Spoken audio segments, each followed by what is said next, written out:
6:30 on April 25th. And then we will have another FrackingSense talk that will not be on Tuesday and not be in this room. Instead, will be over at probably at the math building, the big lecture hall there on May 2nd with Governor Hickenlooper. It will be a conversation between the governor and me about what we know, what we don't know. And we're not going to be doing the hissing thing, I think, quite so much. I think that's not...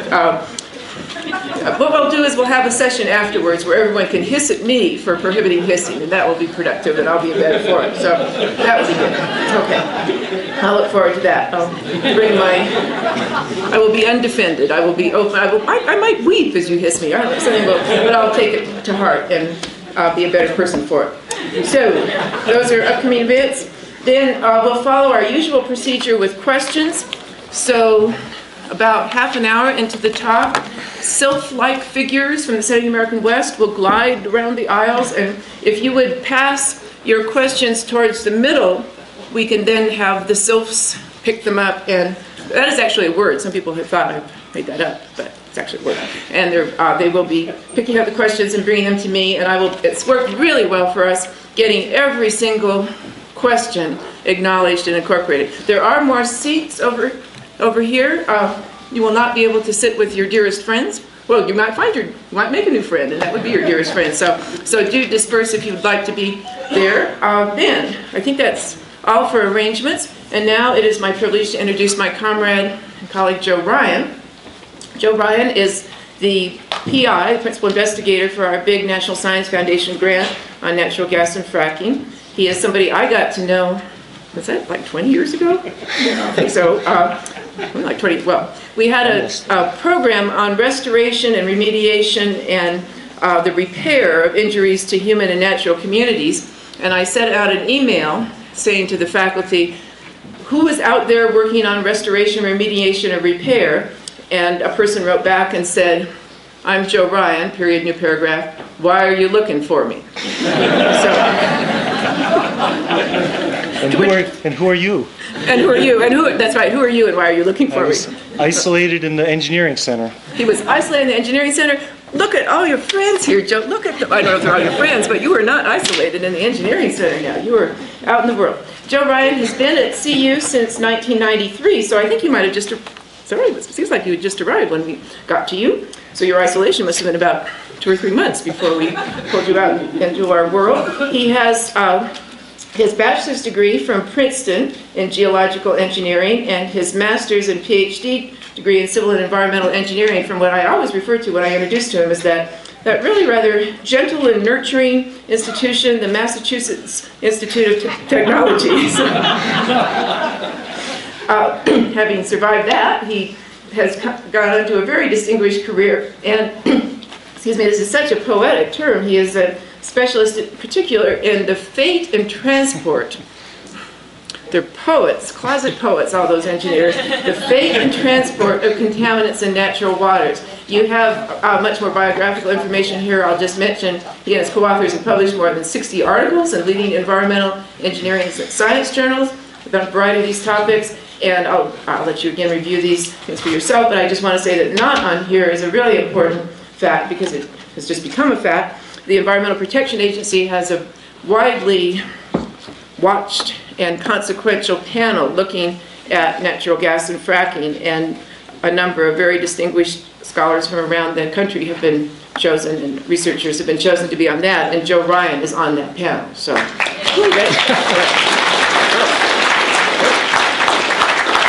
Thank you, Patty, along with 31 other distinguished people. But it looks like it's going to be a lot of work.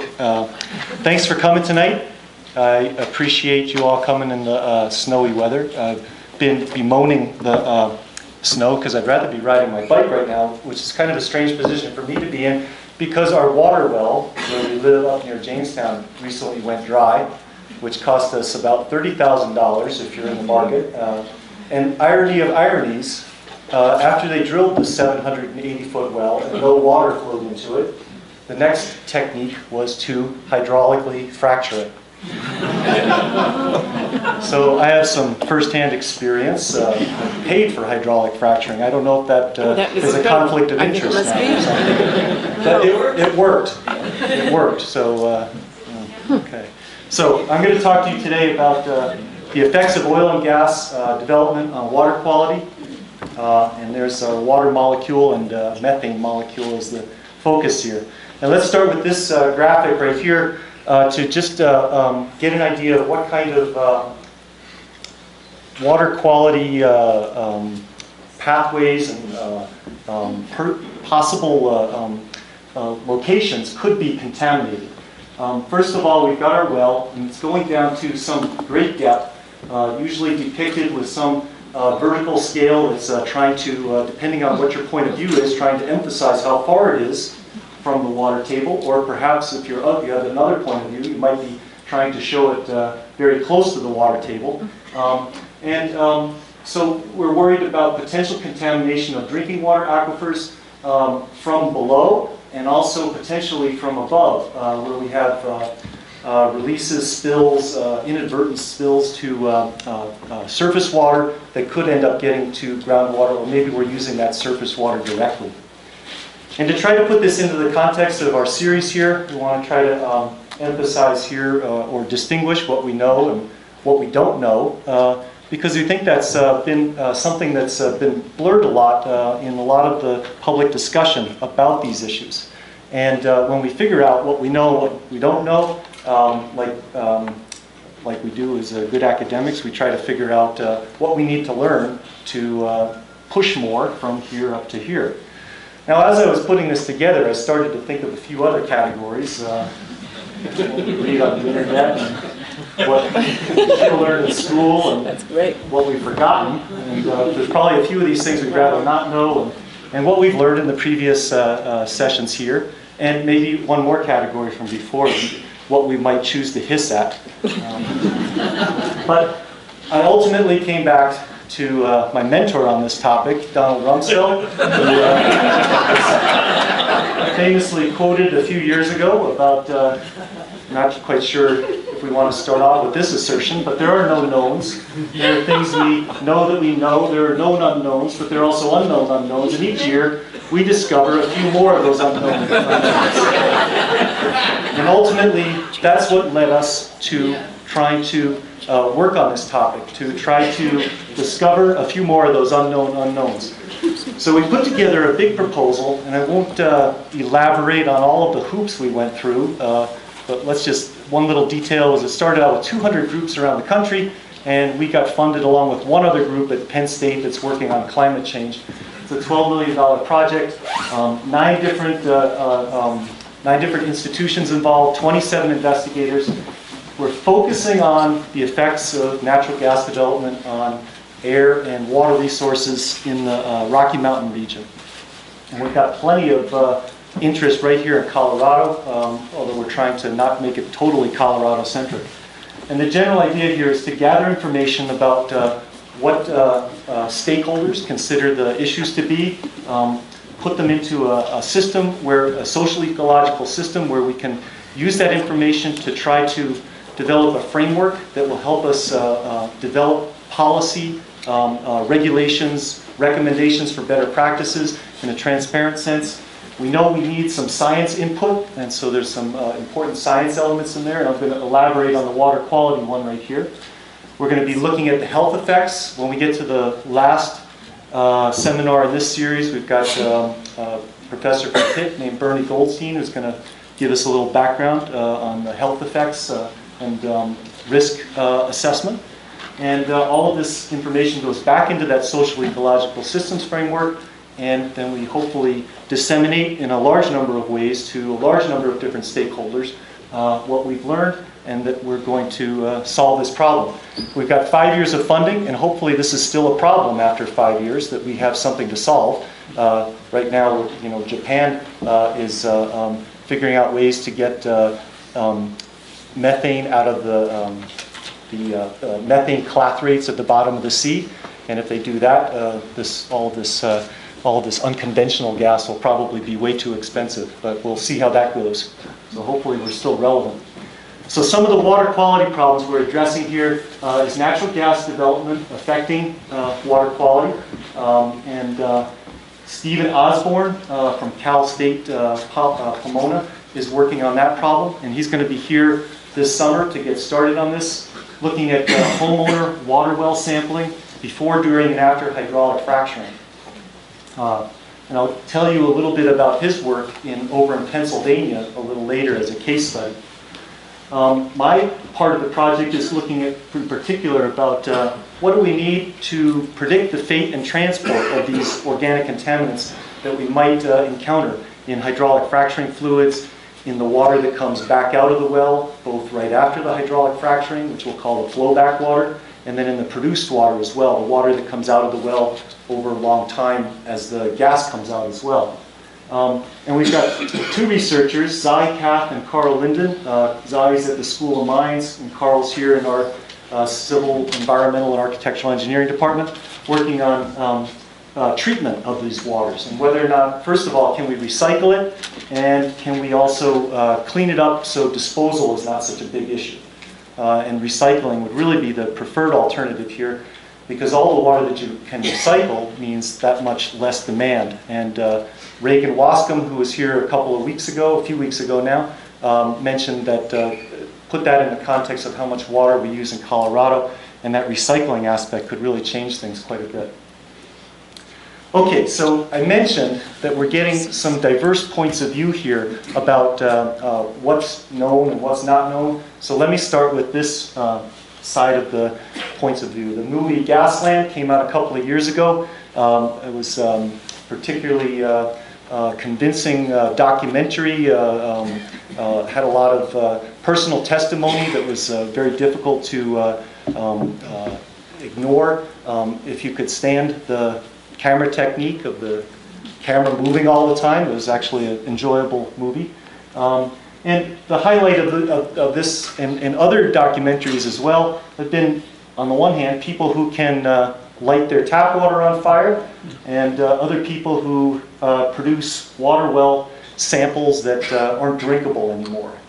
This fellow is out in your parachute, by the way.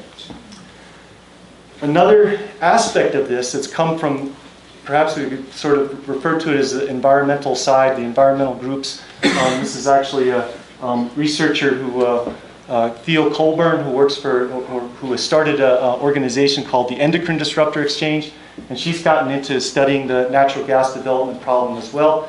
They had a recent paper on the public health effects of natural gas development, and they did a catalog of all of the possible chemicals that have been used in hydraulic fracturing fluid, and made a list of how many of them are potentially hazardous and to which human organ might they be hazardous.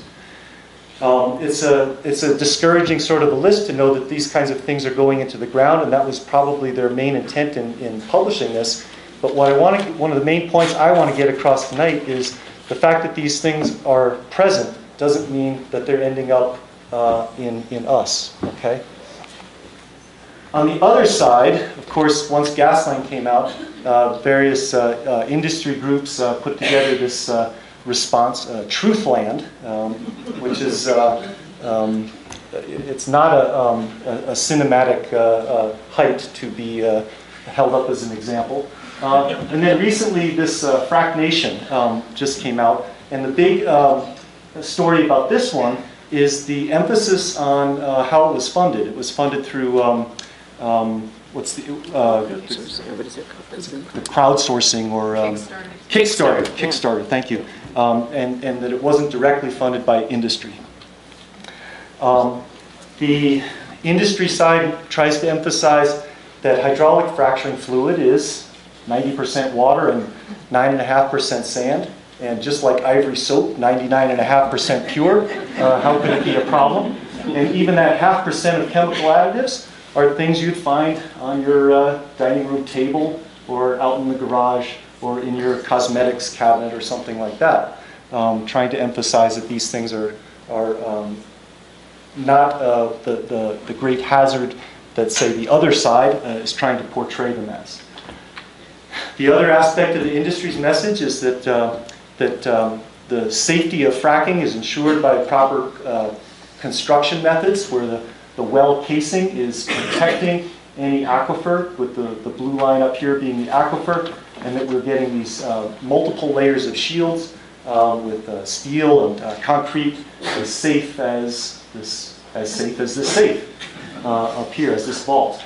And also, of course, using things like the Empire State Building, or over in Europe, they tend to use the Eiffel Tower to emphasize how many Empire State Buildings there are below the surface to show that separation distance should protect us. So back to this acronym here, what we know, what we don't know, and what we need to learn. These are the things that I think we need to work on for the water quality aspect. We need to know more about the composition of these waters, both what's going in and what's coming out. And what's coming out is something that hasn't really been paid a lot of attention to yet. What are the hazards of these chemicals? How persistent are they? Not just are they present, but are they going to remain around, or will they break down into something less hazardous? How mobile are they? Will they actually move from where they're injected to where our drinking water aquifers are? And if they are going to move, over what flow path are they going to move? These are a lot of things that we don't know that well so far. So let's start with a relatively more straightforward representation of what's in hydraulic fracturing fluid. You still got the 99.5% water and sand and 0.5% additives, and here it is broken down. We could go through all these details here, and these things are readily available. You can look up what each component does. Basically, you're trying to create a fluid that's viscous enough to move the sand into these fractures that you create, and once the sand grains get in there, the sand grains hold the fractures open, and then the gas, once the fluid is evacuated, then the gas can flow out readily easily when those fractures are held open. So the fluid has to be viscous enough to carry the sand in. These are sand grains that are about 2.5 times as dense as water. So you create a fluid that's more viscous, more dense, but it also can't be so viscous that it doesn't flow easily. So that's the chemical engineering challenge here that the Halliburtons and the various companies that provide these fluids are trying to balance as their goal for selling the best product to the drillers. There is a resource that the industry has put together called FrackFocus, where we can look up what components, what compounds, chemicals have been used in any individual well. You can just go to frackfocus.org, and if you have information about a well, you can find what's used at a certain well. Originally, that was about all you could do with it. They've improved it slightly, so now you can actually go in and look for certain chemicals and other things and see, for example, how many wells in Colorado used polyacrylamide or something like that. Let's look at an example of this. Here's a sort of a prominent example. A couple of, about 2 months ago now, this well up in Windsor County called Oshner 50441 was hydraulically fractured on February 5th, and February 14th, one of the valves broke, and the hydraulic fracturing fluid, which was in the well at high pressure, came out when the valve broke, and some 84,000 gallons ended up on the surface there. Did everybody see that in the newspaper? It was in the Denver Post and so on. Okay. This is a kind of spill. This was, there's some, 500 to 1,000 surface spills in Colorado each year that we've had so many gas wells in the state. And this was on the order of like in the top 50 in terms of volume, just to give you an idea. Well, here's what you get when you look up that well. So here's that well, the Oshner 50441, PDC Energy, Weld, Colorado. 4.1 million gallons of frac fluid were injected into the well. And here's the composition. It starts off with the water and the quartz sand and some other compounds. We won't get into all the details here. And here's the big list. And one thing I just want you to notice in the very fine print at the bottom, I'm sure you can't read that, but I'll tell you what it says. Everything above that line is potentially hazardous. In other words, it's got on its materials safety and data sheet, there are concerns about human exposure. It might be that you pretty much have to take a bath in it to really cause a problem, or drink gallons of it. but at some level, it's considered hazardous. And it goes on, there's a bunch of compounds that went into that frac fluid that are considered hazardous as well. So I don't want to look at the details of this just yet, but just to let you know that as far as that what we know category, there's improvements along these lines. In most states, however, this stuff is still voluntary. Some states have made it mandatory that companies put this data in, and some states haven't. And also, there's some proprietary compounds that companies are allowed to leave out. If they can convince the state that it's something that distinguishes them from other companies, they can make a case that they don't have to put that compound in. Here's another representation. This is from Halliburton's website. And this is actually their, one of their formulas that they use in the Denver-Julesburg Basin, which is most of Weld County, also referred to as the Wattenberg Field, and mostly they're drilling down to the Niobrara Shale. And again, you can see it's close to 98% water, and here they refer to it as proppant. That's the technical name for the sand that goes into the fractures and holds it open. And in this case, about 0.3% of various chemicals.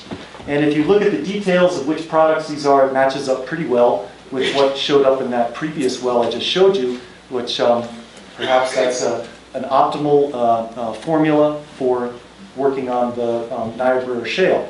Other locations in the state, other locations around the country have different versions of these that work better based on the geology of the particular shale deposits.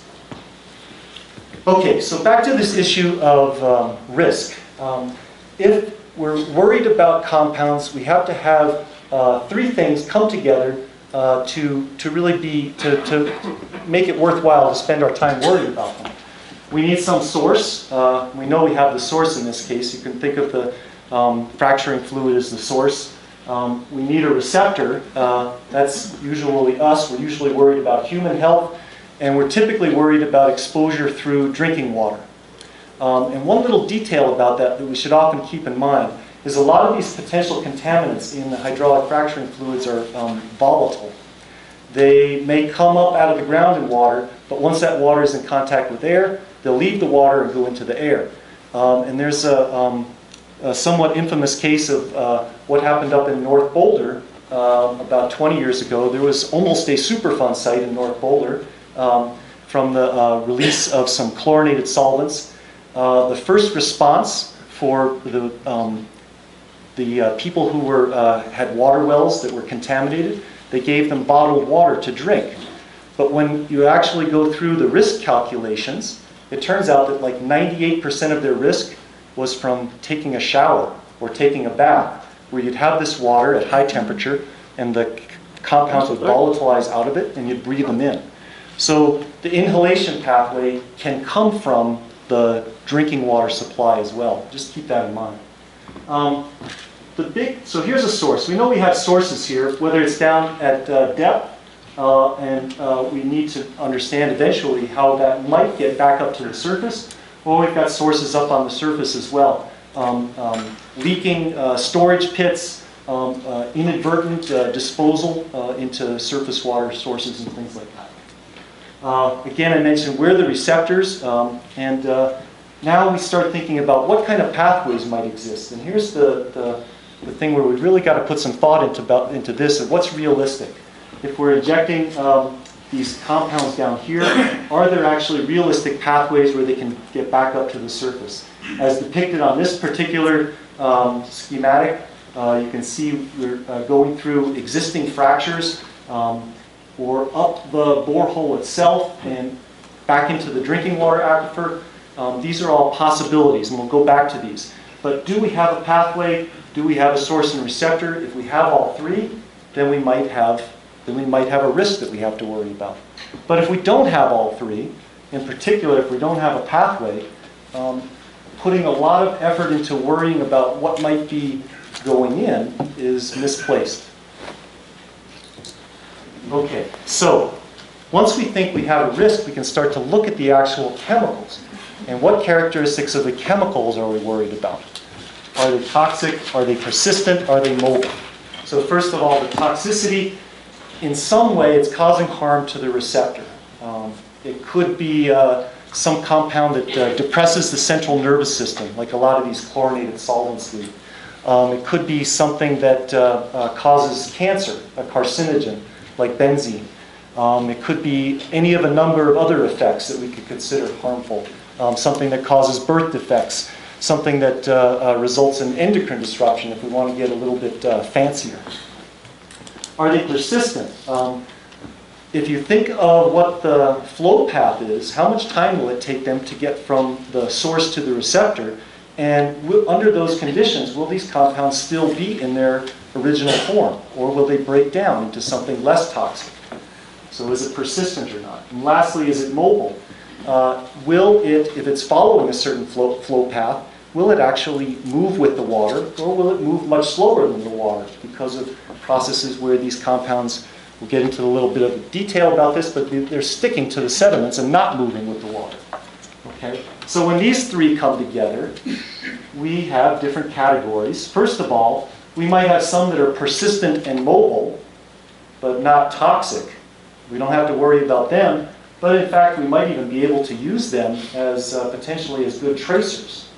So if one of these compounds shows up in somebody's drinking water well, you might be able to think of that as a way to determine what the flow path is and use that as a warning indicator.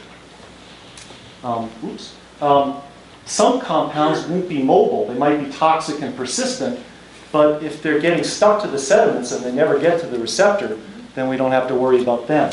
And some of them might be toxic and mobile, but not persistent, and they might break down somewhere along the way. And usually when these compounds break down, they break down into something that's less toxic, and we don't have to worry about them under most cases. But we're really concerned about the ones that are all three, and these toxic compounds that can actually reach the receptor. So how do we know which ones those are? First of all, and this is going back to what's known, what's not known, and how well we might know it. We can look up the toxicity of the chemicals in databases. One common one that the EPA maintains is called IRIS, Integrated Risk Information System. I'm going to give you a few examples here with benzene. You can see benzene is on their list of most viewed chemicals here. And so we'll go through a little bit of this. Here, sorry for the small print, but just to give you an idea of the wealth of information that's available. Here's for benzene, the risk, or what's called a reference dose, how much you could take chronically as an oral exposure, as an inhalation exposure, how much would give you a certain carcinogenicity risk or a cancer risk for a lifetime exposure, both oral and inhalation again. And all of this data can be used to assess whether or not a certain compound is considered toxic. Just to summarize this a little bit and put it into the terms that the risk assessment people like to use, from this side of the page, we get something called a hazard index. And benzene, if we get exposed to benzene for over a long period of time, it can affect our nervous systems. If the hazard index is greater than 1, that's a definition of a hazard index that something needs to be done about, some action needs to be taken. All right, so when we make the calculation and we get a hazard index greater than 1, then we should be doing something about it. We have a risk situation. And on the carcinogenic side, we calculate risks like things 1 in a million. And we have some flexibility in what kind of threshold we might want to choose for that. But 1 in a million is often a common one, and if you compare that to other risks that we're subject to, that's the kind of risk that people might consider an unnecessary adverse exposure. Okay? Those two things can go together, and for various compounds in water, EPA calculates maximum contaminant levels that are based on these hazard indices and cancer risks. So they can turn that into a concentration. And for benzene, if you've got more than 5 parts per billion in water, that's considered a risk situation. Okay. All right. Now, on the other hand, if we want to look up the persistence of the chemicals, we have to go to the library. We don't really have to go to the library anymore. I bet I haven't been to the library in quite a while because it's all right at my keyboard now. But we look in journals like Environmental Science and Technology and Journal of Contaminant Hydrology, and we look for studies of people who have figured out the extent to which these compounds break down over time in different kinds of groundwater environments. There's a little saying right up here. I don't know if you can read that from here, but it says, "Who knows only the toxicity of chemicals remains always an alarmist." I've read that, I've seen that. Check that next time you walk by. It'll be dark tonight, so you probably won't see it. Here's one example for benzene. Here's a study from way back in 1993, a little bit after I got here, in a journal called Water Resources Research. And they were looking at the transport of various compounds, including benzene here, through an aquifer on an Air Force base in Columbus, Missouri. And here's some of the data. The axis here is showing the change in concentration.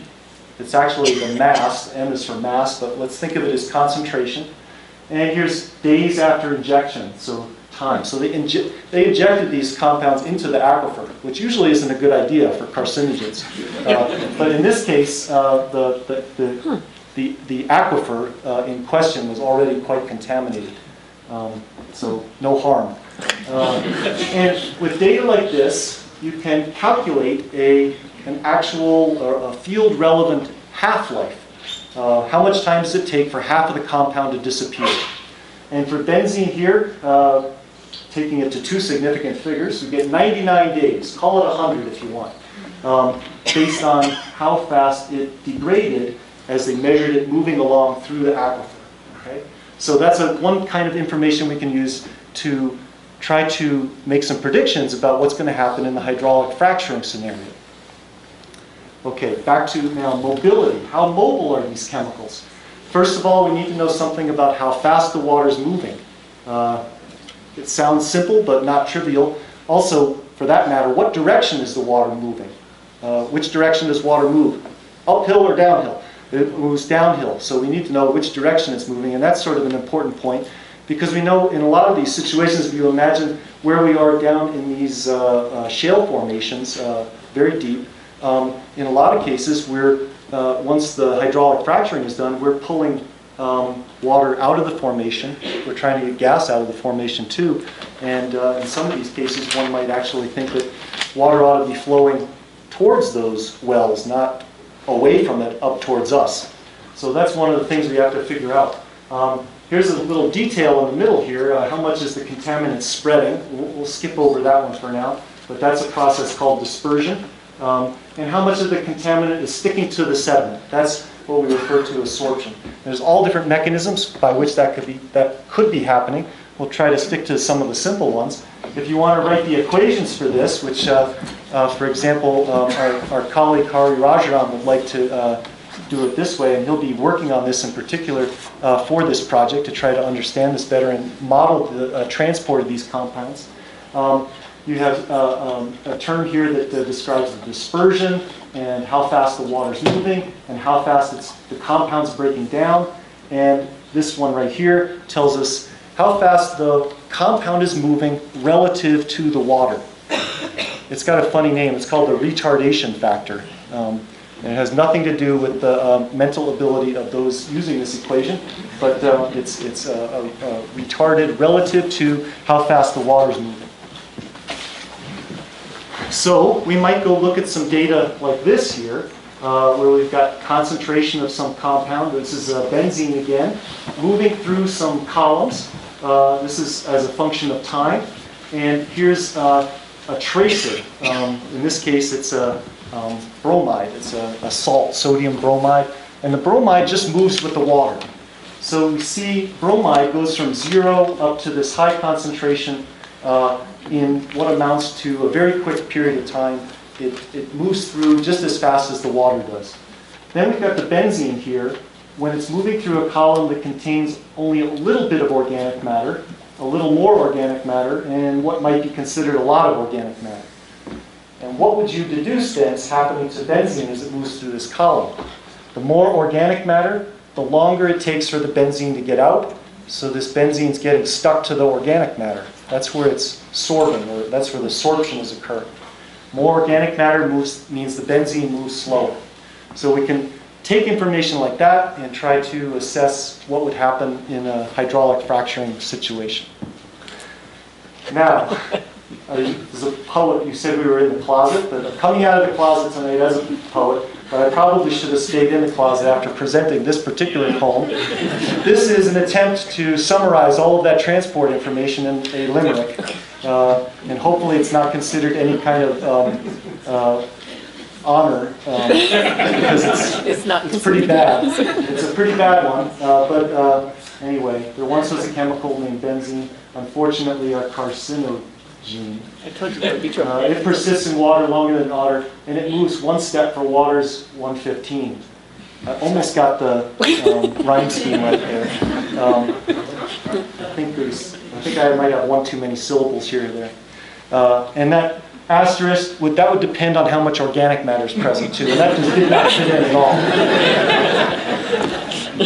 So, feel free to try to come up with limericks for other compounds of interest. Okay, so the mobility of the chemicals, we can do a pretty good job predicting mobility if we only have to worry about the property of the chemicals. And check here for how much affinity they have for organic matter, and we could look at some other processes too, like for example whether or not they stick to clay minerals.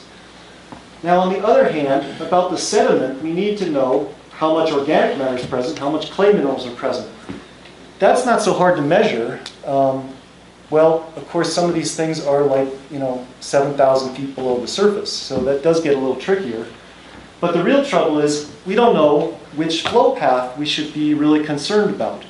So you have to figure out what flow path you want to look at before you know which sediment you want to measure, which sediment these compounds are going to be moving through. Now, in the latest version of the EPA's progress report, which my colleague Hari Rajaram found and elucidated and brought to our attention, they did some of the work of trying to come up with some of the scenarios of what the flow paths might be in some very nice graphics here. And they're all more or less the same. We've got a drinking water aquifer up here. We've got a shale gas reservoir down here that's getting hydraulically fractured. And we've got some overburden, some sediment in between. And we've got a production well over on this side that is a horizontal well. It changes direction to access as much of that formation as possible. And we've got a drinking water well nearby it. 100 meters in their modeling scenario right here. Okay, so one way that our source contaminants could get up to our receptors using the water supply well would be that some of this hydraulic fracturing actually creates fractures that propagate all the way through this 1,000 meters or so of sediment in between up into the drinking water aquifer, and that fracture provides a fast flow path for these compounds. I was going to try to do a calculation to show you if we actually went from point A to point B here, how long it would take. And that seemed a little bit laborious, but suffice it to say, if you were a chemical and you were moving through this fracture, imagine you were trying to cross the room and you went through that nice big aisle between the chairs here. You would move through relatively quickly and you wouldn't interact with the sediment very much. The rest of you are all sediment now. You can grains of sand and so on. On the other hand, if you're trying to move through this sediment or overburden here, it would be like starting on one side of the room and trying to go through the aisles. Wow. And you'd be bumping into people and you might not make it. You'd get tired, find an open chair, and you'd get sorbed there and you'd get stuck. It would take a lot longer. So these fractures basically mean transport can happen a lot faster. So that's one scenario. One of the things that we and the EPA and the people at Los Alamos that the EPA gave this job to is to try to figure out what the probability of this actually happening is. Here's another possibility. A fracture from the hydraulic fracturing goes back and damages the well casing. and causes a flow path that allows the contaminant to get back into this well casing. And it goes up the well casing and somehow up at the top breaks free and gets out into the drinking water aquifer. Okay? So there's another fast flow path that could occur. And lastly, I'll give you one, I think I have one or two more, sorry. What if the hydraulic fracturing fractures intercept an existing fault in the overburden or in the sediments? Then it wouldn't have to propagate so far, and you'd have this fast flow path up to the surface along that existing fault. And lastly, what if you've got some nearby abandoned wells that may or may not go down to some deeper reservoir here? A lot of these abandoned wells may date back 50, 60, 70, maybe even 100 years. The techniques by which they were plugged are usually not well known. The records weren't kept very well. Nobody really knows what the probability of this is, but what if the fractures propagate to that, and that becomes a conduit back up to the surface? So these are some of the flow paths we're evaluating, and this definitely falls into the what we don't know category.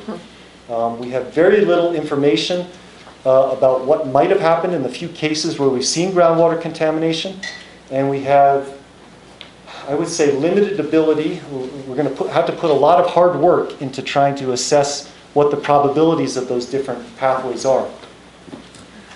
Now, here's something. Joe, can I just mention, people who have questions, use the question form in your program, and we'll start collecting those so I can get them organized. So, excuse me. Here's something from a paper that goes back to 1987 from an oil and gas geologist. And this is our Denver-Julesburg Basin. And to orient you, here's the west over here, and the east over here. And here are the various formations that we often see moving up into the rocks that we can see, for example, in the flat irons here in Boulder, with this sort of extreme tilt right here. The Niobrara is the main oil-bearing formation. It's mostly oil. We get some gas out of it, but of course as the price of gas goes down, we're mostly getting oil out of it right now. And you can even see something that the geologists labeled as the sweet spot here. You go down to the basement rocks, and we've got faulting that occurred in the basement rocks. Those faults propagate upward, and that whole scenario of whether or not a hydraulically fractured horizontal well may or may not have gone through some of those fractures becomes maybe a little bit more likely when you see people depicting the local geology like this. And one of our goals this summer and over the rest of the project is to actually look for water wells that happen to be in the vicinity of some of these faults and see if that actually has been an avenue for any potential contamination. Okay, so I want to look relatively quickly at 3 case studies. You'll find people in the industry and regulators who say no groundwater contamination has ever occurred because of hydraulic fracturing. And I want to go through some, you can hiss a little bit if you want. I don't believe it's totally true, but if you qualify it very carefully, you can make that statement and still not have your nose grow. But it has to be very carefully qualified. So I'm going to talk a little bit about the Marcellus shale out in Pennsylvania, even though that's so far away from us, like who cares? We're in the west. But also a couple more local ones here. Okay, so, and I'm going to talk about this Marcellus shale one because, as I mentioned earlier, our colleague on this big project, Stephen Osborne, was the lead author of this. It's often referred to as the Duke study. And as you can notice down in the details here, all of these researchers were at Duke. It turns out that some residents up in Pennsylvania had some connections with Duke. They called up the dean of the School of the Environment there and asked him if he could do anything about it. A lot of the people in Pennsylvania are quite skeptical of people at Penn State. And it gets into some really interesting things that one of our graduate students, Adrian Krebs, dubbed frackademia. There's been some notable instances of academics who have, we would normally, I'm sure you all trust with great depth and sincerity. Some academics have not revealed their affiliations and sources of funds. in some cases, a few notable cases. So there have been some, in Pennsylvania, there's been some concern that people at Penn State are supporters of the natural gas development. And so some of the people who live there are skeptical about what they had to say, and they wanted these Duke people to come in and do a study. So they came into this area of northeastern Pennsylvania and had a few samples from up in New York State as well. This is what the geology looks like here. Here's the Marcellus shale down here. This is in meters, so we're talking a couple thousand or more meters below the surface. The water wells are these little bars that only extend down a little bit from the surface, maybe a couple hundred meters at most. Here's the big finding from their study. And by the way, Stephen was just here on Friday working on the project, and he gave a seminar to our graduate students, so I apologize for, I see some of you in the audience. This will be a repeat here.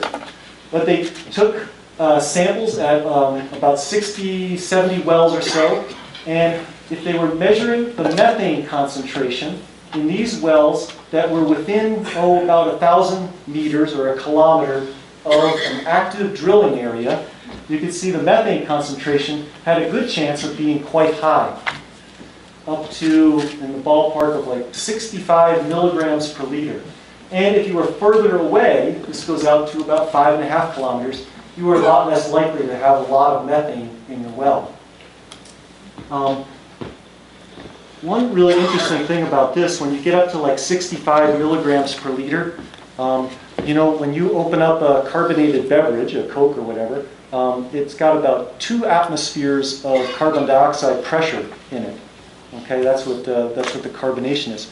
These things are about the same. They've got, these waters are in equilibrium with about 2 atmospheres of methane. So they effervesce, they bubble. Okay, and people can light them on fire if they choose to. This gray area right here, U.S. Department of Interior recognizes that if you've got more methane than that in your water, you've got a potential explosion hazard. You can blow up your house, in other words, if you start playing around with contained water that's, you're lighting on fire.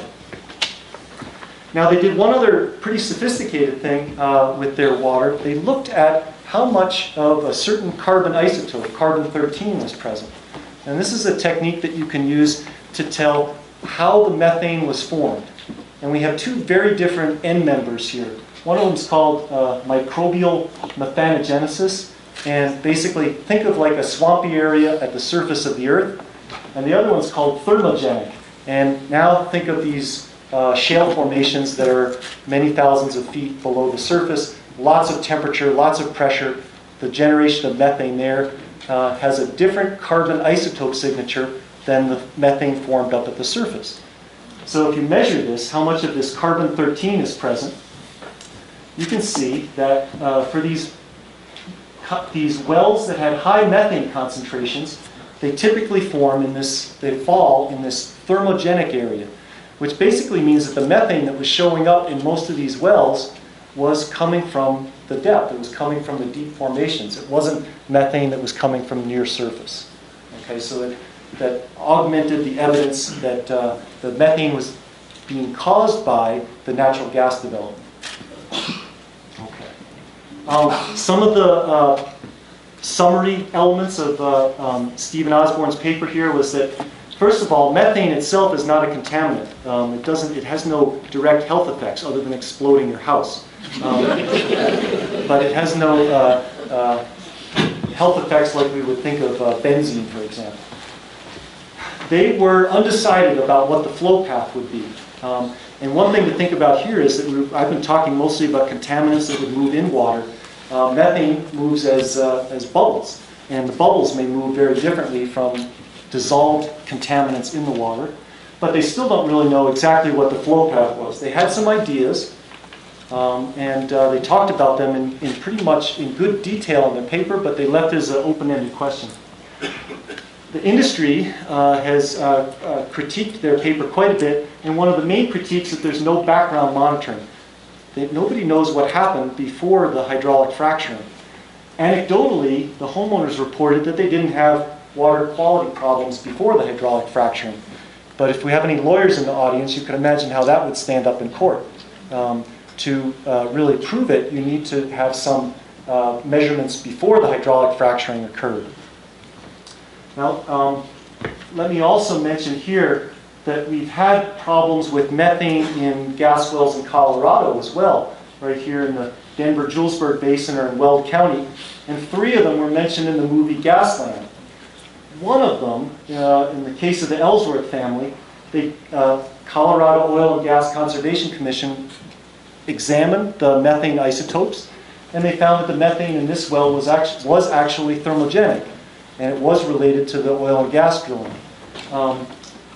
The Ellsworth family got compensated by the various oil and gas drilling companies that drilled near their property, and I don't know much other detail about what their water supply is now. So presumably if they drilled other wells, they may have been subject to the same kind of problem. There are various ways to solve this problem. One is to truck water in. Not a very elegant solution. There's also ways of demethanating the water, getting the methane out by stripping it out, air stripping. 2 other families, Markham and McClure, COGCC found that the methane that was showing up in their wells, that they could also dramatically light on fire, was not thermogenic, that it was biogenic. And there's a suspicion that they're getting their waters, that it's known that they were getting their water from the Laramie Fox Hills Aquifer, which is a pretty prolific aquifer in the Denver-Julesburg Basin. But it also contains some coal seams, and the coal is generating some methane too. And that would tend to be more of the biogenic variety rather than the stuff you'd find coming from very deep formations. Now, a little parenthetical element here is the need for baseline monitoring. And one of the ways that I got involved with this, along with Professor Mark Williams at INSTAR and our graduate student Adrian Krebs, was to actually put together a monitoring water quality in areas of natural gas development guide for water well owners. A guide to give you some idea of what would be good to measure if you have a certain amount of money to spend or more money to spend, how often you should measure things, and so on. And we have a website under this center here that our outreach office funded, Colorado Water and Energy Research Center. Okay, next case study, a little closer to home, Pavilion, Wyoming. It's been a big bone of contention for the EPA, what happened here. Here it is in the central part of Wyoming here, and this is a close-up. The Pavilion gas field is this red one right here, and the town of Pavilion is right there. This little inset graph shows you how many wells have been drilled over time. It goes up to the hundreds of wells, and it goes all the way back to 1950. So you can see that it's been an oil and gas field for quite a while. The study here looked at contaminants, benzene included, that were appearing in some homeowners' wells. The EPA then went and installed some monitoring wells, and in those monitoring wells they found a whole range of different kinds of compounds that might or might not be associated with hydraulic fracturing. At least one, though, was this 2-butoxyethanol. There's pretty much no other reason why you would find 2-butoxyethanol in any of these waters. And one other little detail, you don't have to worry about all the different compounds here, but notice this is a logarithmic axis right here. All right, so we're going from 1, 10, 100, 1,000. So 100 parts per billion, 1,000 parts per billion. These are some pretty high concentrations, and for a lot of these compounds, like benzene right here, goes up to about a couple hundred parts per billion or micrograms per liter. Remember I said the maximum contaminant level was 5. So that's on the order of 40 times higher than the maximum contaminant level. One of my students, Jessica DeHart, did an honors thesis. She actually was coming out of the English department, doing a minor in geography, took a bunch of environmental engineering courses, and figured out how to do this along the way, did it as an honors thesis. She looked at the properties of various compounds that were showing up in those Pavilion wells, made some calculations about how fast they would move, with a lot of assumptions, but assumptions that had some basis in reality, with how fast they would break down, and you could see how the extent to which they would appear. So this is their concentration. If they're all starting out as a concentration of 1 and decreasing from there, and the distance here up to 1.6 kilometers, the nearest water well was 100 meters away, and you can predict then which wells ought to show up in relatively high concentrations. And what's up at the top of the list here, the blue line right here, is benzene. Okay? So benzene doesn't break down very readily, and it sorbs to some extent, but not to a great extent, at least not compared to these other compounds here. And sure enough, if you look at the benzene concentrations in those pavilion wells, it tended to be quite high relative to some of the other ones. Okay, now here's a complicated look at what the wells look like in this pavilion area. First of all the gray and white is shale and sandstone. So you can see it's a lot of interbedding of shale and sandstone here, very complicated, hard to tell where the oil and gas is, and hard to tell where you might drill if you just want water. The water wells are in the light blue, here, here, and over here. The EPA monitoring wells are in the orange, here and here, and all the oil and gas wells are the other ones here. There's a code to them too. The blue is the depth to which they put in good casing to try to protect the drinking water aquifers. The yellow and green is where they did cementing, but the yellow is sporadic bonding. The cementing wasn't so good in some of the areas. And the red arrows going off to the sides are where they did hydraulic fracturing. Okay? Now, the general idea here is, the summary of all of this is, here's the depth of the domestic wells. They go down to about 250 meters. Here's the bottom of the surface casings. So they put casings most of the time down to about 200 meters. Not so good. And here's where they started doing the hydraulic fracturing, as shallow as maybe 400 meters or so here, and much deeper. The general idea of what happened here is that the casings weren't adequate to protect the drinking water wells. And when you look back at how interbedded the shales and sandstones are here, there's a lot of opportunity for leaks from a well to get to a water well. And that's what they think happened at Pavilion. All right, one last case study here at West Divide Creek out in Garfield County. Here's the state of Colorado here. Garfield County starts pretty much at Glenwood Springs and then follows I-70 out west towards the Utah border. If you go south of I-70, which would be up here, right here, you get to this little valley called West Divide Creek, where there was an oil and gas well drilled not too far away. And the result was a big plume of benzene coming out of the banks of West Divide Creek. Also, there were spots where you could see methane bubbling. If you put a little cone over it and funneled it up through a funnel, you could light that on fire and see the methane bubbling out of the creek. The hypothesis here was that the oil and gas well went down through an existing fracture, and that the methane and the contaminants, not necessarily from the hydraulic fracturing fluid, but maybe just from the organic compounds that were coming out of the oil from the shale formations, went up the existing fracture to the seep.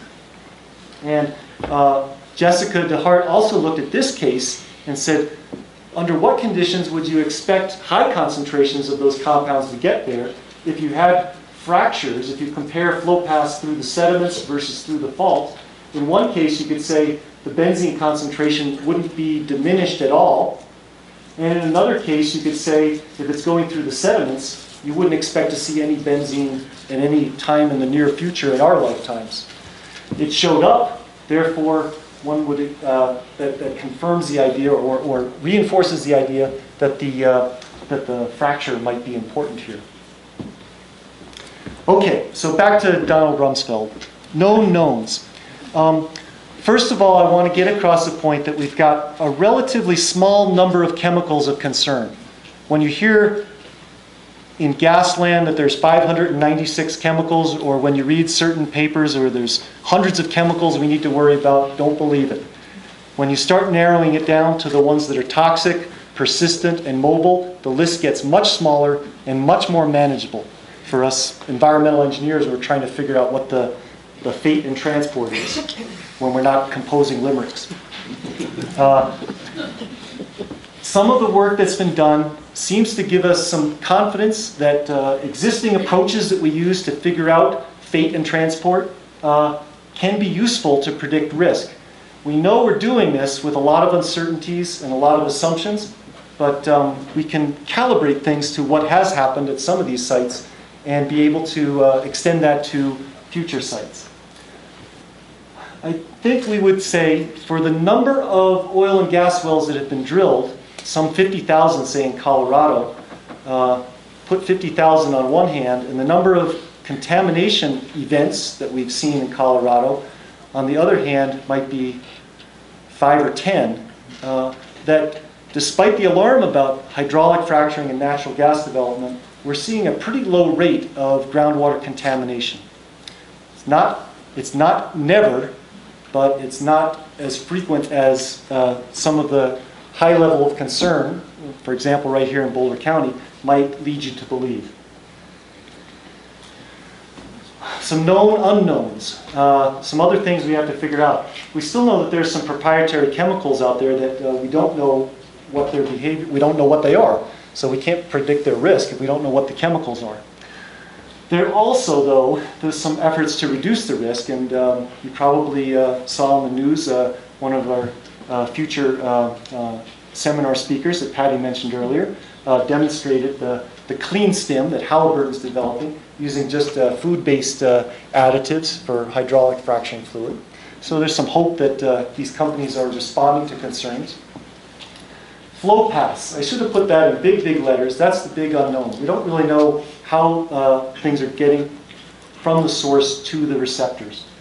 And one other detail, and I was reminded of this by going up and visiting a colleague up at Colorado State who recently got some funding from Halliburton to study this. We don't know what happens to these contaminants when they get in the actual environment of the hydraulic fracturing. First of all, when you go down 7,000 feet or so, the rocks are hot. And on top of that, you're pressurizing them up to thousands of pounds per square inch. Temperature and pressure can have a big effect on the reactions and the behavior of these chemicals. And nobody, other than a few Halliburton scientists, have studied. And they're mostly studying it to see whether or not their compounds persist and do their job for the hydraulic fracturing, not to see what their environmental fate and transport is. But our colleague up at Colorado State is going to see what he can do about that. All right, now how about an unknown unknown? One thing that I haven't mentioned is that, well, when we talk about our project, it's a 5-year project, or sometimes we talk about some of our experiments in terms of graduate student lifetimes, which might be a couple years for a master's or a couple more for a PhD. But as we go from shorter periods of time to longer periods of time, we don't know much about what might be happening to these compounds over 10 years, 50 years, 100 years. And there we're going to be getting into the realm of trying to put together groundwater transport models to try to predict long periods of time like that. And uncertainties go up, the assumptions we have to make go up, and our ability to predict that goes down. But it's something that we have to also think about, even though we're really concerned about what might happen right away sometimes. So that's my presentation for today. Thanks for your attention, and looking forward to questions.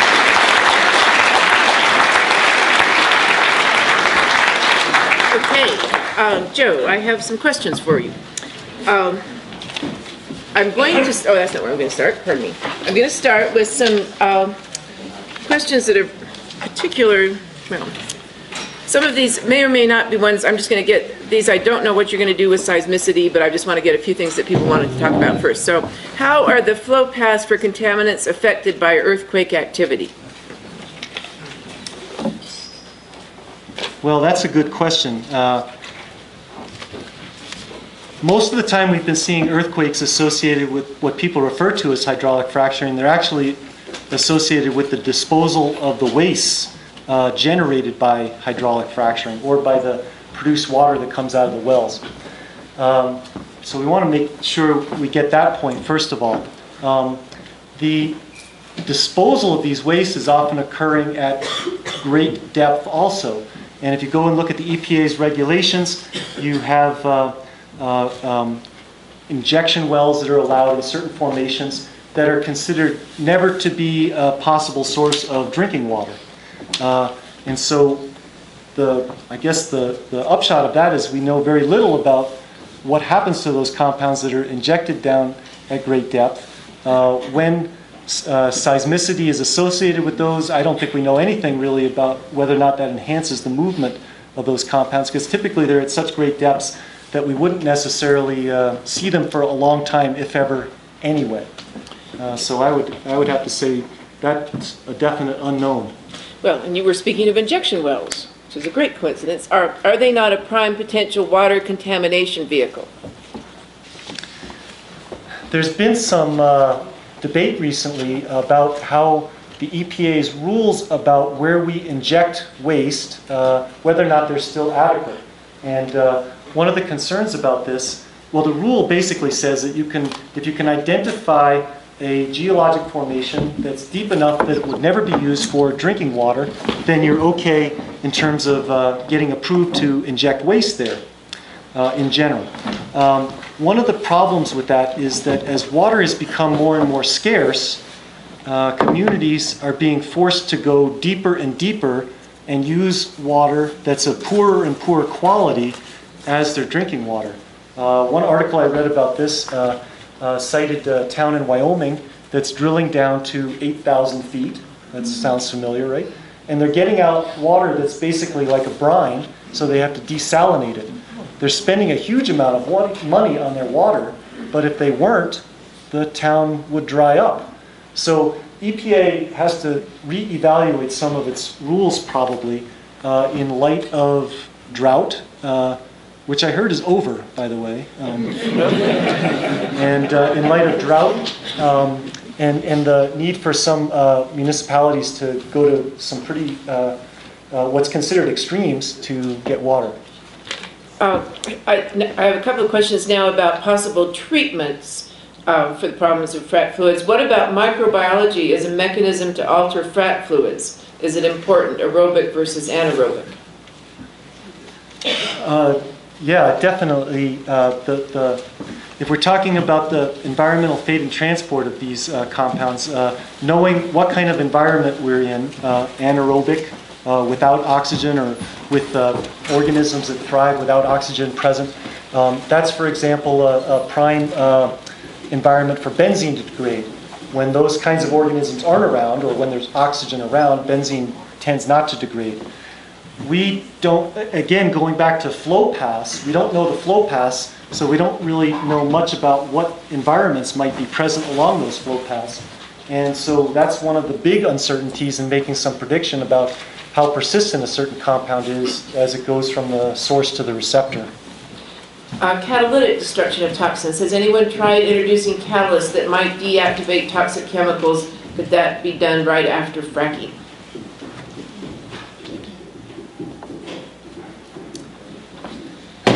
That's an interesting approach. I definitely have not heard of any approaches like that, and I think in general the industry is not motivated to do that because they don't believe there's any problem in the first place. So there hasn't been any, I would say there probably hasn't been any research into that kind of thing. That's along with doing some green chemistry and starting to think about compounds that could achieve their function for the relatively short period of time they're being used during the hydraulic fracturing, a few days, on the order of a few days, maybe a couple weeks, and then start to break down after that. If Halliburton's chemical engineers put some thought into that kind of thing, it could be a big benefit towards them claiming that they're more green. And an alternative frac fluid of CO2 N2 has been suggested. Is it a reasonable one? I've got somebody who's sending me emails about once a week trying to convince me that it is. I think from what I've heard, the big problems with using carbon dioxide, was it just carbon dioxide in that question? And nitrogen. And nitrogen.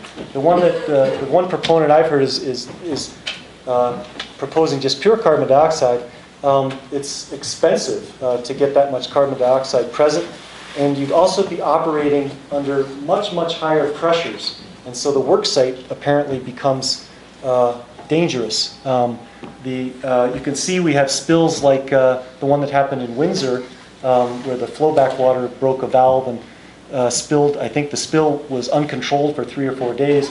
From what I've heard with carbon dioxide, and I think this applies also, there's been proposals to use liquids like propane as well. Well, it's interesting you'd say that. How practical are the various green alternatives to water, such as propane gel? That's a great coincidence. I think it comes down to expense and difficulty handling again. The fact that those things they've been proposed and been around for probably almost as long as we've been doing so much hydraulic fracturing as we have been in the last 5-10 years, and they haven't caught on at all. So they must be too expensive. And as the price of gas goes down, nobody's going to be trying anything new. Okay, this is where I just feel a total humanities person at sea here. And I shall just read this, and you can help me with this. Shale has an affinity for water, as is shown by shale wells not flowing back all the water injected. When combined with very complex lithology, which poses a problem for someone in the humanities, but I'm about to see the light here, with very complex lithology about the shale layer, each with its own unique hydrodynamic flow, most likely horizontal, contamination is not possible. If water moves up vertically, then water wells would be contaminated by highly saline connate, C-O-N-N-A-T-E, water, from deeper formations. Finally, microseismic technology shows limited vertical growth of fractures. Question mark? So, Question mark or assertion? It's all question marks for me because okay. I don't know what a connate is. There's a whole set of question marks on my side. If I remember my geology right, connate refers to the water that's trapped in the formation when it gets buried. Any geologists confirm that? Thank you. All right, so let's see. So horizontal flow, I think in general, without some vertical pathway, the only flow would be horizontal, and any horizontal flow would not be a risk. I think we can all agree on that. We're talking, some of those flow path scenarios we're talking about are all ways to move vertically through some kind of disturbance, a fault or a poorly constructed well. And how often that occurs is something that we need to learn more about. And again, as I asserted at the end of the talk, I would have to say that the rate at which these kinds of events are occurring are quite low. So, for example, we don't see a lot of wells with high salinity from those deep formations, those briny formations that are in the shale. Those briny waters that are in the shale formations typically aren't getting up to the surface. Interestingly, the folks at Duke did a follow-up study to their methane study in the Marcellus shale and tried to look at that very point. If you were getting communication between the deep shale formations and the shallow groundwater formations, you should see some mixing of some of the salty water from the deep formations. And the paper that they wrote had a pretty ambivalent answer on that. They thought they could see in some cases some mixing of fresh water and salt water, but it was not conclusive in any way. So I think that's an open question. We haven't seen it occur, and we haven't seen much contamination occur either. So those go together. Okay. By the way, I forgot to tell you, we're sort of on the categories of things coming at more technical base. Then we'll move over to wildlife, and then we'll shift to some information access kinds of questions. Then we'll go deeply personal, and then we'll go out on okay. All before everybody wants to leave? Oh, well, the deeply personal, don't go before that. It's not deeply personal. The shallowly, it's in a very high, not a deep elevation we're going through there. So now a little benzene action here. Is the growth showing the breakdown of benzene in an aquifer, the decrease in concentration, on the graph showing the breakdown of benzene in an aquifer, the decrease in concentration appears to slow down. Does chemical breakdown of benzene occur at a steady rate, or does some amount persist in the environment? That particular experiment was a field experiment, not very well controlled. If we had done that in the laboratory, in a nice laboratory column, we probably would see a nice steady decrease in the benzene concentration. And one would probably have to go back to that particular study, see exactly where their wells were, whether or not it was directly along the same flow path of the other wells.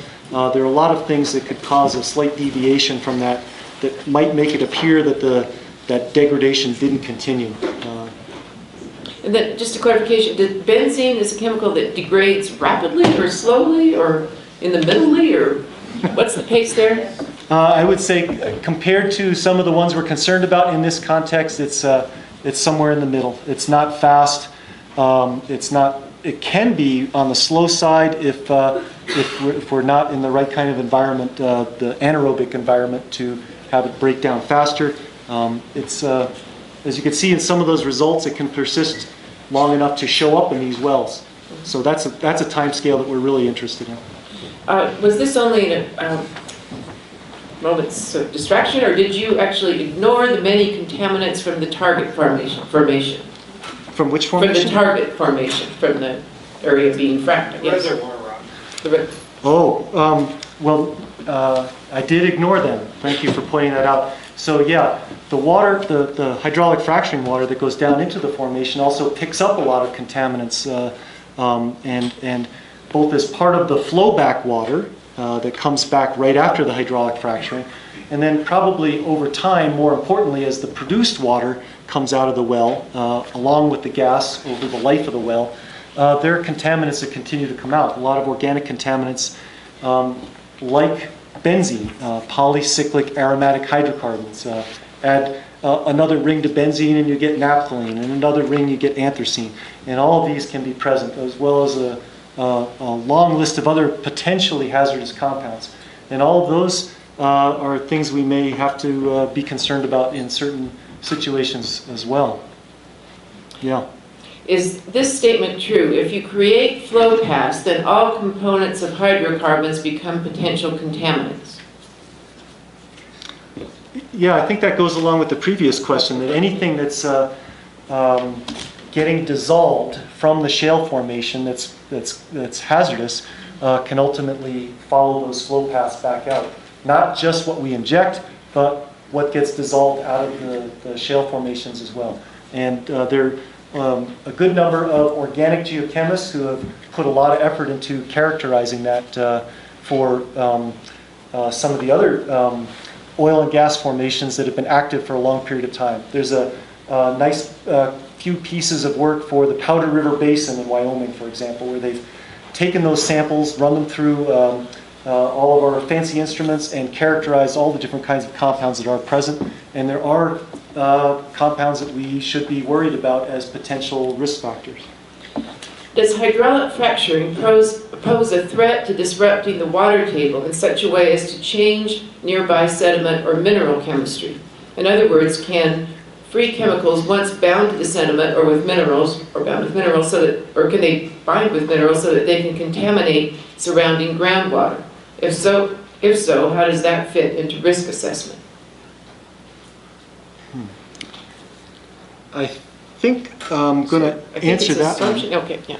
Yeah, by saying that I wouldn't say that we would expect any change in the geology or chemistry of the drinking water aquifers based on the hydraulic fracturing because of the separation. Now, that being said, we do have some anecdotal evidence from people who have found that their wells actually change in quality very quickly after some hydraulic fracturing event. Our colleague Stephen Osborne said he saw this, a resident said that they saw this throughout Pennsylvania.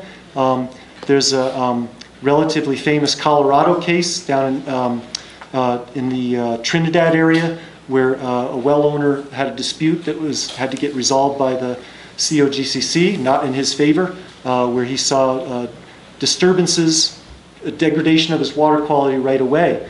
And so I don't know if I could interpret that question in such a way that we may have to do some further investigation to confirm some of these anecdotes about whether or not there's some immediate effect of the hydraulic fracturing on the near-surface water chemistry, an unknown. Okay, now a couple of wildlife-related ones. Are there any benefits of fracking to non-humans or wildlife? Are there any consequences of fracking to non-humans? And I'll just pack these together here. Please comment on the risk to birds that might land on holding ponds or on leaks or near leaks or around leaks. And are there over 2,500 peer-reviewed journals on fracking, only 2 have considered impact on wildlife? Express your dismay over that. Well, that's not, that was me, I'm sorry. I apologize to the person who wrote that. It just said, please comment there. Wildlife is often ignored, whether it's hydraulic fracturing or acid mine drainage or any other form of pollution. We don't spend a whole lot of time worrying about the other species on the earth. Very few of our, say, Superfund cleanups are motivated by risk to wildlife, whether it's fish or terrestrial animals.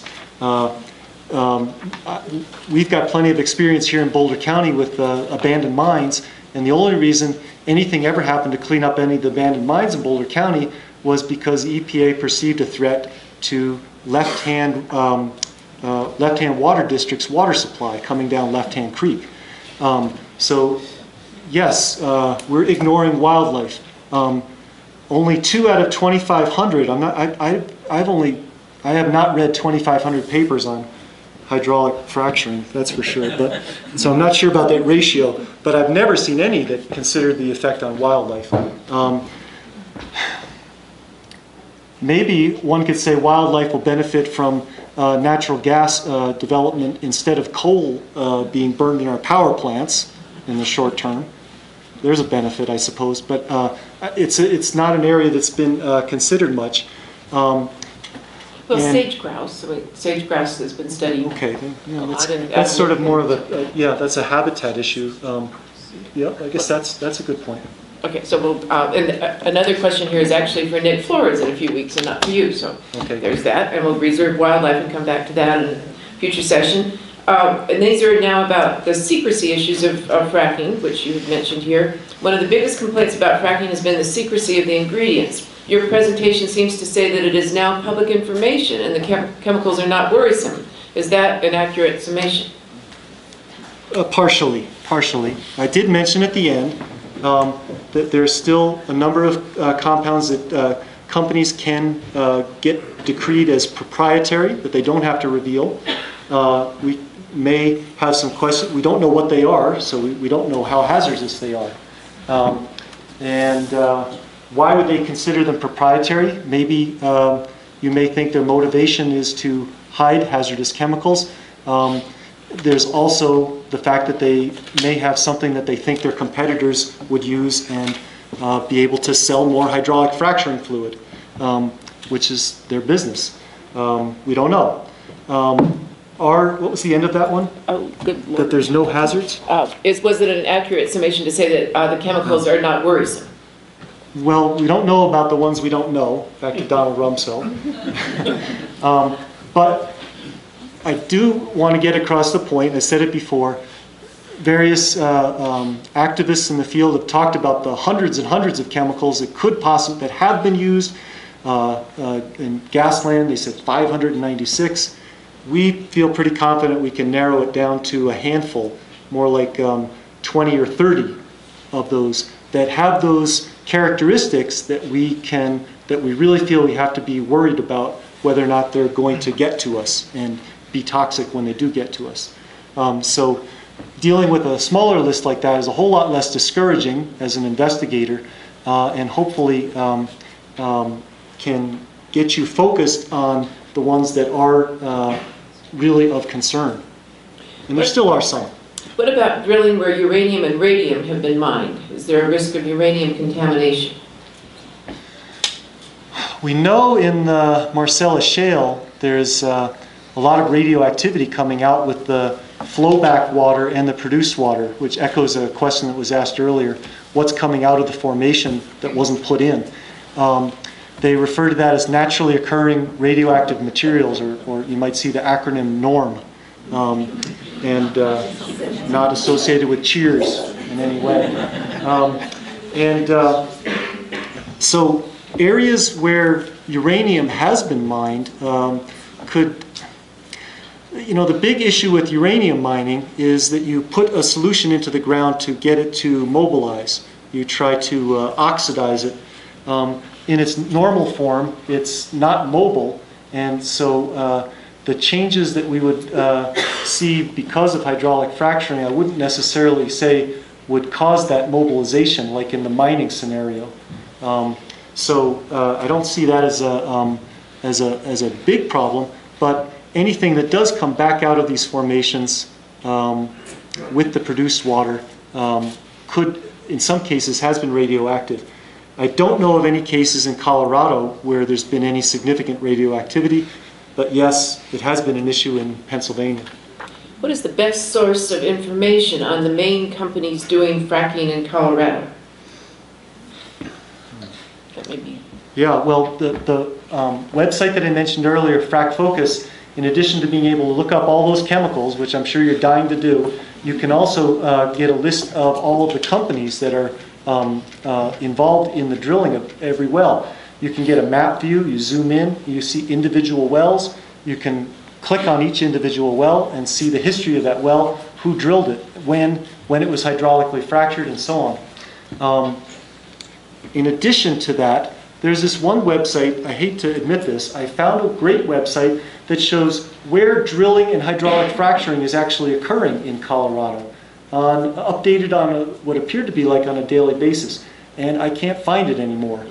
So one of these days I will come across it, and I'll assure you that it is out there, but you can actually keep track of your county if you wanted to, and see what the activity is. And these are probably two of the better resources that I've seen in terms of being aware of who's actually doing the work.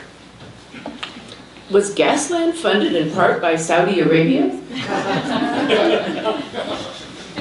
I don't know. Do you hope to learn?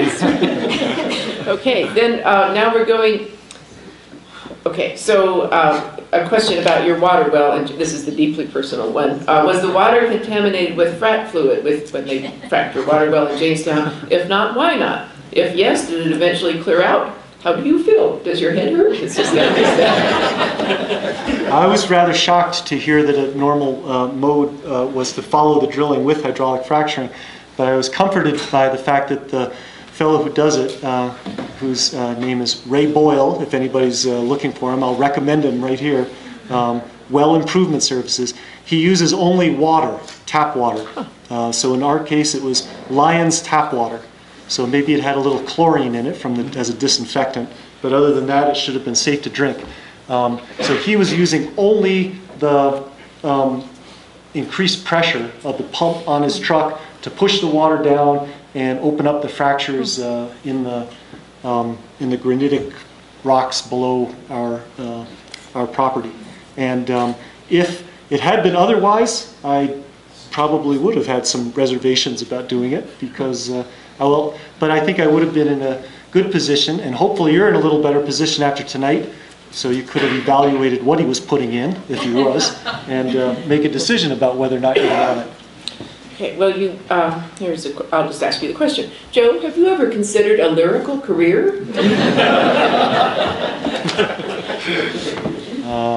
Don't quit your day. Well, okay. I would like to learn to play an instrument. Okay, and we're just one or two away from, we have a couple of personal expressions, and then we have your summing up questions here. You did, I'm sad to say, you inspired a poet in the room, and I feel it's right to share this with you. There once was a chemical named oil.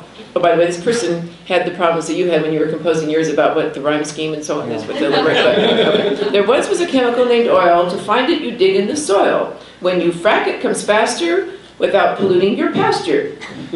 Just case your tubing with care. Make sure the EPA is aware. Use all of our horse sense and find energy independence. Hooray! Then we have This does not seem to be a poem, but it's kind of an interesting comment. I think we should give the expression. What we know, the governor drank a glass of fracking fluid. What we don't know, is he going to have an early death? So yeah, he seems to be pretty, he's a little bit younger than I am, so that's a concerning question. Political death, maybe. I don't know. No, you do not know. No. Okay, but we don't know. Now, I think you covered this, but just if you have anything you wanted to add, how many aquifers used for water supply have been contaminated by fracking that we know of? I know, you covered that. I don't know if you want to say anything more about that. Well, the 3 case studies that I mentioned are probably the 3 most prominent, but there have been a few others over the years. There's one that people accuse the EPA of burying, a case in West Virginia back in late 1980s. Very similar circumstance to this, likely transport up old wells, and of course there are lots of old wells in West Virginia. There have been a couple of cases in Texas, one relatively recently, where the homeowner tried to get some sort of compensation from action from the EPA and compensation from the drilling company. One of the problems with this, and this is mentioned in a book that was written by a resident out in Garfield County called Collateral Damage, sort of a journal of what was happening as the oil and gas boom was happening out there, was that a lot of the groundwater contamination cases or water contamination cases get covered up. The homeowner reports it. The oil and gas company either replaces their water supply or trucks water in, and they sign a settlement that requires that they can't discuss it. So there's probably some underreporting of how often water well contamination occurs. So I would say there are probably more than we know of, but probably not 10 times more, maybe twice as many. This question I'll sort of paraphrase it. Do you have any comments on Rick and Waskin's presentation, or what are the volumes of water used in fracking, and what are the implications for our desert region? Is there anything you want to say about that? I mean, that's kind of Reagan's talk, but yeah. You were there. Yeah, I think Reagan summarized it pretty well. I think the key thing was one of those issues of perception again. Everybody agrees that the amount of water used for hydraulic fracturing in the state of Colorado is about 0.1%. If you're from the industry side, the 0.1%, you say it's not very much. If you're recognizing that that's enough water for, say, the city of Fort Collins, you're saying that's a lot of water for a year. And so, we know in a situation of arid environment, we should be more sensitive to that. And I think I'll just add that my hope, hopefully, at the end of this project, with this big team working together, we'll be able to answer that kind of question and actually have some influence on what people think about how to answer that question. Okay, and the concluding one, bottom line, do you believe that with the proper safeguards in place, fracking can be done safely? If not sure or don't know, what is your best guess? I believe yes. I would say yes, it can be done safely. I think that if we pay enough attention to where we're getting the natural gas, for example, trying to avoid some of those flow paths, trying to make sure we're not drilling through existing fractures, trying to make sure that we know what the status of abandoned wells is. If we can minimize the likelihood that those flow paths, the quick flow paths exist, we should be able to do this. And if we construct the wells properly, and if we have enough inspectors out there to make sure that this all happens, we could be in a position where we could take advantage of this. That's from a perspective of looking at the big picture water supply. And it doesn't recognize the concerns of people who see a drill rig go up in their backyard. And that's another issue we're considering as a project, but it's a little outside the scope of me thinking about in terms of what the water quality is. So I think I'll wrap that up also by saying that, yeah, if it can be done right, and it's a question of whether or not we can get all of the stakeholders to agree on what the right policies and regulations are to ensure that with very low risk, very high certainty that we're doing it right, that it actually happens that way. Okay, we're going to have 2 rounds of applause. The first thing, and I always forget to do this, and it's so important, can we thank the people who make this event come together? And that would be Honey Lindbergh, and that would be our sylph back there, Emily, and our other kind of sylph there, Sam. And those people work so hard at pulling this together, and I always forget to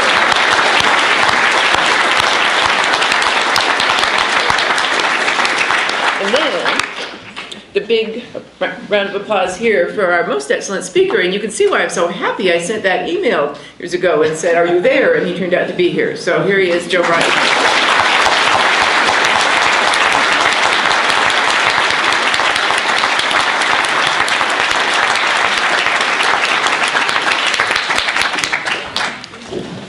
Good.